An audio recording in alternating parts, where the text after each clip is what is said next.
बिस्मिल्लाहिर्रहमानिर्रहीम। अस्सलाम वालेकुम viewers, welcome back to my YouTube channel. I hope आप सब लोग ठीक होंगे और अपने घरों में एंजॉय कर रहे होंगे। व्यूवर्स, जो मैं आज आपके लिए वीडियो लेकर आई हूँ वो बहुत ही मुफीद है आपके लिए, बहुत ही फ़ायदा मंद है। आप इसको शुरू से लेके एंड तक लाजमी देखिएगा। मैं इसमें आपको रोज़मर्रा जो हमारे घर में जो मसले मसाइल होते हैं उससे रिलेटेड मैं आपको हैक्स बताऊंगी, जो कि बहुत ही आपके काम आएंगे, क्योंकि ये छोटी छोटी चीज़ें ही होती हैं जिनको अगर ये ख़राब हो जाए तो हमें हमारी बहुत ही परेशानी का बायस बनती है और हम बहुत ज़्यादा परेशान हो जाते हैं कि इन मसलों को हम कैसे हल करें। तो अब आप को परेशान होने की बिल्कुल ज़रूरत नहीं है। ये छोटे छोटे जो काम है जो आपको बहुत ज़्यादा मुश्किल लगते हैं और आपको टाइम निकाल के इनके लिए बाज़ार जाना पड़ता है इन छोटी छोटी चीज़ों के लिए, तो मैं आपके लिए ऐसी वीडियो बना रही हूँ ताकि आप इन तमाम चीज़ों को अपने घर पे खुद ठीक कर सकें और इस परेशानी से आप दूर हो जाएं। तो सबसे पहले मैं आपको बताती हूँ कि मुझसे किसी ने पूछा था कि शिमला मिर्च को काटने का तरीका बता दें, क्योंकि जो शिमला मिर्च काटने से ना वो बहुत ज़्यादा ज़ाया हो जाती है। तो मैं आपको जो आज सबसे पहले जो हैक बताऊँगी वो आपके बहुत ही जो है वो काम आएगा। आपने शिमला मिर्च को, जैसे कि मैंने आपको पहले बताया, कि दरमियान से कट बिल्कुल नहीं करना। जिस तरह मैं काट रही हूँ आप देख रहे हो कि इसके मैंने हेड वाले पार्ट को मैंने इस तरीके से काट दिया है, और जो इसमें जितने भी सीड्स थे शिमला मिर्च के, उनको हम आराम से छुरी की मदद से रिलीज़ करेंगे, और जो ये गुच्छा सा निकला है मिर्चों के सीड का, वो हमने इसको साइड पे रख देना है। और आप देख रहे हो कि ये जो मैंने इसकी टेल उतारी थी, सॉरी, जो मैंने इसका हेड का जो पार्ट उतारा था उस पे से आपने इसका जो स्टैम्प है, जो जड़ है, आपने इसको अच्छे तरीके से उतार लेना है। और आप देखें कि शिमला मिर्च आपको जो है वो पकाने के लिए पूरी जो है वो आपको उस तरीके से हासिल हो जाएगी, और कोई भी शिमला मिर्च का जो पार्ट है वो ज़ाया नहीं होगा। आई होप आपको अच्छे तरीके से समझ आ गई होगी। अब आपने इसको सिंपल कट करना है और आपने इसको पकाना है, लेकिन उससे पहले आप इसका जो वाइट वाला पार्ट है इसको छुरी की मदद से रिमूव कर लें, क्योंकि ये जो है वो पकाने के लिए नहीं है। तो आपने सिंपल इसको हल्का सा ऐसे रिमूव कर लेना है, और आप देख रहे हैं कि हमारी जो शिमला मिर्च है वो कितनी आसानी से कट गई है, और कोई भी जो इसका हिस्सा है वो ज़ाया नहीं हुआ। हमारी वेजिटेबल जो है वो बिल्कुल हमें जो है वो पूरी की पूरी हमें मिल गई है। और इसी के साथ साथ मैं आपको बताऊंगी कि जो ये हमारे पास आइसबर्ग, मतलब जो ये बंद गोभी होती है, इसको हमने किस तरीके से सेव करना है, क्योंकि इसको भी हम लेकर आते हैं, ये बहुत जल्दी मुरझा जाती है और ख़राब हो जाती है। तो एक दो तो आप बाज़ार से लेके आते ही नहीं हो, तो ज़ाहिर बात है ये ज़्यादा क्वांटिटी में आती है, सलाद में यूज़ होती है, रोज़मर्रा हमारे जो जितने भी खाने पकाने की चीज़ें हैं उनमें ये बहुत ज़्यादा खाई जाती है और पकाई भी जाती है। आप इसको कच्चा भी खाते हो और पका के भी खाते हो। तो इस तरीके से अगर आप इसको सेव कर लोगे तो जब भी आप इसको निकालोगे तो ये फ्रेश की फ्रेश रहेगी। अच्छा, ये आप देख रहे हो कि मैंने बंद गोभी को लास्ट से जो इसकी जड़ थी उससे मैंने इसकी जो मोटी वाली जो जड़ है उसको मैंने काट के थोड़ा सा मैंने इसमें होल किया, आप देख रहे हो। इसी तरीके से मैंने इसमें एक टिश्यू पेपर गीला करके वो इसके अंदर मैंने जो है वो डाल दिया है इसकी स्नैप में, क्योंकि मैं थोड़ा सा होल किया था छुरी की मदद से, इसको थोड़ा सा रगड़ के मैंने इसका होल बनाया था और मैंने इस पर शामिल कर दिया था, और आपकी बंद गोभी जो है वो काफ़ी अरसे तक इसी तरीके से फ्रेश रहेगी। इसी के साथ मैं आपको बताती हूँ जो है वो नेक्स्ट हैक जो है वो बहुत ही ज़बरदस्त है। जैसे कि आपको पता होगा कि हमारे बैग की जो ज़िप्स हैं वो ख़राब हो जाती हैं। अच्छा, कुछ ऐसे बैग्स होते हैं जिनकी ज़िप वगैरह नहीं होती है, तो चलो हम उनको मैनेज कर लेते हैं, उनकी चैन वगैरह उतर जाती है तो हम खुद ही घर पे लगा लेते हैं। लेकिन जो मेजर इशू है, हमारी जो बैग की जो ज़िप ख़राब हो जाती है, तो हमें ये ठीक नहीं करने आती है, और आप देख रहे हैं किस तरह ये अड़ रही है और खुल नहीं रही है। और जो अगर ज़िप बंद भी हो जाती है तो फिर भी जो बैग जो है वो आपका खुला रहता है। जैसे कि आप ये पाउच देख रहे हो, इसमें आपकी बहुत सी जो इम्पोर्टेंट चीज़ें मौजूद होती हैं, जैसे कि आपकी ज्वेलरी होगी, आपके क्रेडिट कार्ड हो गए, डेबिट कार्ड हो गए, क्योंकि वो बहुत ज़्यादा सेंसिटिव होते हैं और उनका गुम होने से आपको बहुत ज़्यादा परेशानी होती है। तो अगर ज़िप ख़राब हो जाए आपकी उस पाउच की तो वो ज़्यादा आपको टेंशन लगती है, और बाज़ार जाना भी आपको मुश्किल लगता है कि इस छोटे से काम के लिए हम कैसे बाज़ार जाएँ और उस बैग की ज़िप को हम ठीक करें।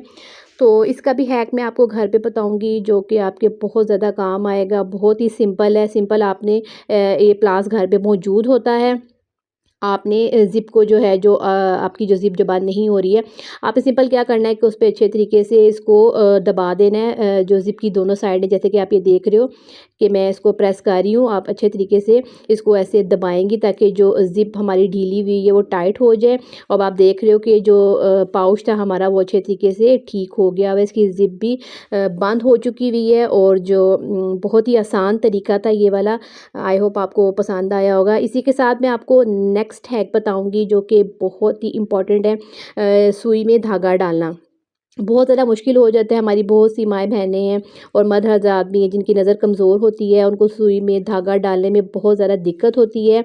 क्योंकि जो कपड़े वग़ैरह जो सीती हैं उनको तो पता होगा, उनकी जो है वो नज़र काफ़ी वीक हो जाती है। वैसे भी जो हमारे घर के बुज़ुर्ग हैं उनको भी सुई में धागा डालने में बहुत ज़्यादा मुश्किल पेश आती है। तो इसी के साथ मैं आपको बताती चलूँ कि आपने किस तरीके से सुई में धागा डालना है। तो सिंपल आपने एक ले लेना है, जो हमारे पास रेगुलर बॉटल्स होती हैं उसका आपने ढक्कन ले लेना है, और वहाँ से आपने एक कट लगा लेना है उसको, जैसे मैंने आपको दिखाया है पहले। और इसी के साथ ही आपके पास शू पॉलिश का जो ब्रश होता है, जिसे हम शू पॉलिश करते हैं, उसके आपने ये कुछ जो है ये धागे से उतार लेने हैं। तकरीबन आप 2, अगर आपके पास 1 धागा है, 2 धागा है, तो उससे भी काम हो सकता है। तो अब आप देख रहे हो कि मैंने उसमें से धागा ले लिया है और मैंने ये सुई के बीच में इसको डाल दिया है, क्योंकि ये जो धागा है बहुत ईज़िली ये हार्ड होता है, तो ये सुई के जो होता है नाका उसमें अच्छे तरीके से डल जाता है। अच्छा, हमने इसके जो आधे हिस्से को सुई में से गुज़ारना है और आधे हिस्से को अपने हाथ में ही पकड़ के रखना है, जैसे कि आप देख रहे हो कि मैंने इसको ऐसे डाल दिया है। अब जो मैंने बॉटल आपको बताई थी जिसमें मैंने कट लगाया था छुरी के साथ, आपने ये सुई जो है उस कट के बीच में ऐसे प्रेस कर देनी है। बहुत ही आसान और नहायत आसान तरीका है, आप देख रहे हो जैसे। और इस तरह सुई आप देख रहे हो कि बाहर वो लटक रही है, और जिसमें ये मैंने जो धागा था ब्रश का, उसके बीच में जो मैंने जो पार्ट बाहर निकाला हुआ था, उसमें मैंने सिंपल धागा डाल दिया। कितने आराम से देखें ये धागा इसमें चला गया हुआ है। अब हम सुई को निकाल लेंगे बाहर इस ढक्कन पर से, और आराम से हम इसको धागे की मदद से ऐसे खींचते जाएँगे कि जो आपके ढक्कन में बाकी पार्ट था उस धागे का, तो सुई के अंदर देखिए ये धागा चला गया है। कितने आराम से इसमें डल गया है धागा, और कोई भी आपको इतनी दिक्कत नहीं हुई है कि आप इसको देखें गौर से और धागा नहीं जा रहा अंदर, क्योंकि आपको पता है नाका जो होता है सुई का वो बहुत ही बारीक होता है, वो नज़र नहीं आता, जिसकी वजह से आप बहुत ज़्यादा अटेम्प्ट करते हो धागा डालने की, तो उससे बहुत ज़्यादा मुश्किल होती है, बहुत आप इरिटेट भी होते हो। तो इस तरीके को आप लाज़मी अपनाना, ये बहुत ही आज़मूदा और अच्छा तरीका है। अच्छा, इसी के साथ ही मैं आपको बताती चलूँ कि आपने किस तरीके से जो है घर पे जो है, क्योंकि हमारे पास आपको पता है कि घर पे सीढ़ी वगैरह नहीं होती है, तो घर में जाले वगैरह साफ़ करने के लिए, पंखे के जो है सफाई के लिए हमें कोई ऐसा टूल नहीं मिलता है। जब तक हमारे पास सीढ़ी नहीं होती है तब तक हम ये जो है चीज़ें जो है इसको नहीं साफ़ कर पाते हैं। तो उसी का हाल मैं आपको आज बताऊँगी, जो कि बहुत ही ज़्यादा आसान है। सिंपल आपके पास इस तरह का लकड़ी का डंडा तो घर पे मौजूद ही होगा, क्योंकि बहुत से हमारे पास जो मोप्स आते हैं उनके साथ ये एक्स्ट्रा जो है वो मोप जब ख़राब हो जाते हैं तो ये डंडे पड़े होते हैं। तो आपने सिंपल इस तरीके से एक लकड़ी का डंडा ले लेना है, और इस पे आपने घर पे जो आपके जो एक्स्ट्रा टोपी है उसको आप ले लें, और इस तरीके से आप उसको फ़ोल्ड करके इसको लपेट दें, और इसके साथ ही आपने इसको नॉट लगा देनी, पट्टी ऊपर बाँध देनी है, ताकि आपका जो ये अच्छा सा मज़बूत सा ना एक डस्टर तैयार हो जाए। ये आप स्टिक देख रहे हो काफ़ी लंबी स्टिक है, और विदाउट हम सीढ़ी की मदद या स्टूल की मदद से हम आराम से अब आप देख रहे हो कि हमने पंखे की सफाई जो है वो करना शुरू कर दी है, क्योंकि ये बहुत ज़्यादा मुश्किल होता है पंखा जब तक साफ़ नहीं होता, जब तक आपके पास सीढ़ी या स्टूल वगैरह ना हो। और ज़ाहिर-सी बात है हम ख़वातीन हैं, घर में सफाई करती हैं, हमारी तो हाइट भी इतनी नहीं होती है कि हम लोग जाके डायरेक्ट जो है वो पंखे को साफ़ करें। इसी तरीके से मैंने ये टूल बनाया है, आप लोगों के लिए डस्टर बनाया है। ये बहुत ही कारआमद है, और आराम-आराम से आप इसकी सफाई करती रहिएगा। अगर आप इसको वीक में 2 दफ़ा भी इस्तेमाल करेंगी तो आपका पंखा जो है वो बिल्कुल नीट एंड क्लीन रहेगा, और आपको बहुत सैटिस्फैक्शन मिलेगी कि आपने विदाउट सीढ़ी और स्टूल की मदद से, आप देख रहे हो कि किस तरीके से आप इसकी पंखे की सफाई कितने आराम से कर लोगे, और आपका घर और पंखे वगैरह भी जो हैं वो इसी तरीके से साफ़ रहेंगे। इसी के साथ-साथ आप इस डस्टर को जो है, जो मैंने ये टूल बनाया है, आप इसको जाले साफ़ करने के लिए भी इस्तेमाल कर सकती हैं, क्योंकि आपको पता है कि छत जो होती है वो घरों की काफ़ी ऊँची होती है और हमारा हाथ नहीं पहुँच पाता है। तो हम इसी डस्टर को आप जो है यूज़ करेंगे, बजाए कि हम बाज़ार से महँगे-महँगे डस्टर लेकर आएँ या छत वगैरह साफ़ करने के लिए, सीलिंग साफ़ करने के लिए, जाले साफ़ करने के लिए बहुत महँगे-महँगे टूल लें। तो आप इसको घर पर ही तैयार करें, ये बहुत ही ज़बरदस्त सफाई करता है। कोने-कोने पे भी आप देखें, जितना भी बारीक जाला वगैरह लगा होता है, ये अच्छे तरीके से रिमूव कर देता है। इसी तरीके से अगर आप बेड के पीछे और अगर आप देखें तो उसको नीचे जहाँ पे ये फँस जाते हैं, बहुत सारे जाले और गंद वगैरह फँस जाता है, तो